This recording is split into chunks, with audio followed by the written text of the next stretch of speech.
नमस्कार, वंदे भारत। भारत तक देख रहे हैं आप। आपके साथ मैं हूं सांची त्यागी। व्लादिमीर पुतिन को गिरफ्तार कौन करना चाहता है, ये सवाल आपके मन में भी होगा, क्योंकि फिर एक बार ये खबरें तेजी से बढ़ने लगी हैं कि व्लादिमीर पुतिन को इस बार अफ्रीका दौरे के दौरान अरेस्ट कर लिया जाएगा। ये अपने आप में बहुत बड़ी खबर है, तब जब रूस यूक्रेन के बीच में 17 महीने से जंग जारी है और ये जंग खत्म होने का नाम नहीं ले रही, तब फिर एक बार ये खबर सुर्खियां बटोरने लगी कि व्लादिमीर पुतिन को अरेस्ट करने की साजिश रची जा रही है। माना जा रहा है कि दक्षिण अफ्रीका के दौरे पर व्लादिमीर पुतिन को गिरफ्तार किया जा सकता है। इस मामले में दक्षिण अफ्रीका के राष्ट्रपति सिरिल रामाफोसा ने खुद चेतावनी भी जारी की। कहा कि अगर ऐसा हुआ तो ये मॉस्को के खिलाफ युद्ध की घोषणा होगी। यह हमारे लिए राष्ट्रीय सुरक्षा का सवाल है। दरअसल पुतिन को जोहान्सबर्ग में एक अंतर्राष्ट्रीय बैठक के लिए आमंत्रित किया गया है। इस बीच रूसी खुफिया एजेंसी का कहना है कि जैसे ही व्लादिमीर पुतिन रूसी धरती छोड़ेंगे, उन्हें गिरफ्तार किया जा सकता है, क्योंकि उन पर अंतर्राष्ट्रीय आपराधिक न्यायालय का गिरफ्तारी वारंट लागू है। इसी खतरे के तहत व्लादिमीर पुतिन रूस से बाहर दौरे के लिए नहीं जा रहे हैं। इस बात का खास ख्याल रखा जा रहा है कि पुतिन ज्यादा से ज्यादा सुरक्षित रह सकें।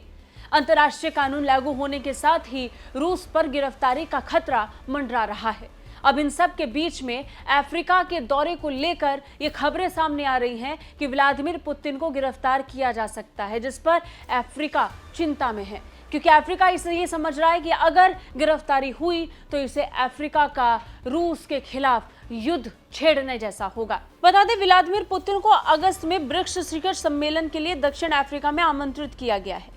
ऐसे में पुतिन की गिरफ्तारी की आशंका और भी ज्यादा बढ़ गई है। दक्षिण अफ्रीका की सबसे बड़ी पार्टी डेमोक्रेटिक अलायंस ने अधिकारियों पर व्लादिमीर पुतिन को गिरफ्तार करने के लिए दबाव डालने की कोशिश करने के लिए अदालत का रुख किया है। दक्षिण अफ्रीका के राष्ट्रपति सिरिल रामाफोसा ने अदालत से कहा कि इस तरह के कदम का मतलब राष्ट्रीय सुरक्षा को खतरा है। उन्होंने एक हलफनामे में कहा, राष्ट्रपति पुतिन को गिरफ्तार करने और आत्मसमर्पण करने के अनुरोध को निष्पादित करने में दक्षिण अफ्रीका को स्पष्ट समस्याएं हैं। रूस ने स्पष्ट कर दिया कि पुतिन की गिरफ्तारी युद्ध की घोषणा मानी जाएगी। रूस के खिलाफ युद्ध का जोखिम उठाना हमारे हित में नहीं होगा। सिरिल रामाफोसा ने अपने हलफनामे में यह भी कहा कि वो इस मुद्दे को लेकर प्रधानमंत्री नरेंद्र मोदी समेत बाकी ब्रिक्स देशों के नेताओं के साथ भी बातचीत कर रहे हैं।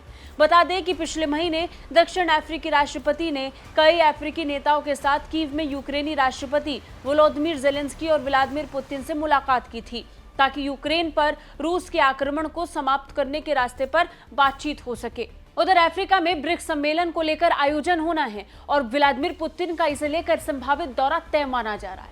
अब ऐसे में अफ्रीका से गिरफ्तारी की खबरों ने अफ्रीका को ही चिंता में डाल दिया है, जिसे लेकर खुद अफ्रीका के राष्ट्रपति ने कोर्ट का रुख किया।